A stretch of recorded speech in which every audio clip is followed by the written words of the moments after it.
mean, are there going to be increased police costs, increased traffic? How's it going to affect the neighboring elementary school? How about the local communities? And that's where we're going to need to talk to the Blacksburg community and see, what do you really want for this community? And so that's where I think we need to start out, and overall just work with the developers and work with our community, make sure that we pursue community-oriented growth that we all want. Yes? A big part of your campaign is sustainability. If you could choose one way to make Blacksburg more sustainable, what would that be? Well, I think the most important issue facing Blacksburg right now is growth, because we are continuing to grow, and I think, as I mentioned, community-centered growth is what's essential. And I think that's, as far as sustainability, it comes hand in hand, because when you talk about community-centered growth, you're talking about mixed use. When you talk about mixed use, you're talking about infill land development. You're talking about access to transportation. You're talking about reduction of energy, where you have everything close together. You have less energy loss.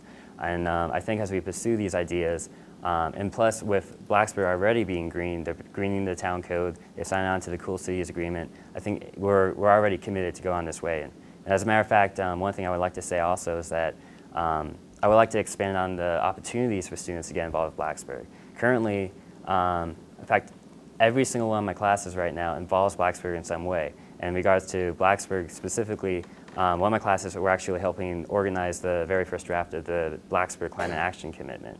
And these are just some examples of opportunities where people can get involved and, again, be involved, get credit, and help invent the right future for Blacksburg, for our community. Did that answer your question? Yeah, okay. Yes? Are you a senior? Yes, I am a senior. I'll be graduating this May. Congratulations. Thank you. What are your plans? Are you staying in Blacksburg and going back to school? How is it? Yes, well, right now, I am planning to stay in Blacksburg. If I get elected, it's a 4-year term.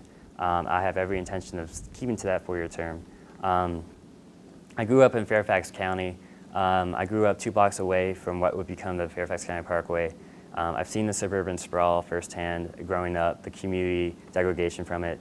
I've been to areas of Portland, Oregon, where you see community-oriented growth, where you see sustainable growth, and you see how it actually works and it fosters a great community. And here in Blacksburg, why I'm so passionate and so devoted to being a community member here is that we're right on the cusp of that development. And I feel like on town council, I can help direct us and move us in the right direction to be the community that we all want to be. And so what was your question again? Future. Okay, so essentially, as far as my plans, I fall in love with the community. I would plan to be a member of this community.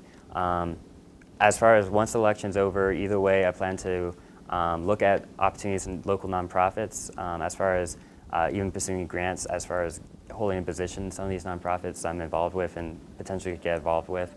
And I'm considering grad school, and that's something that I'm going to look more into. Eventually, I plan to take grad school, whether it's going to be immediately after I graduate or maybe a year or two later. It's definitely a possibility. Thank you, Bryce. All right. Thank you, Bryce. Thank you, everyone.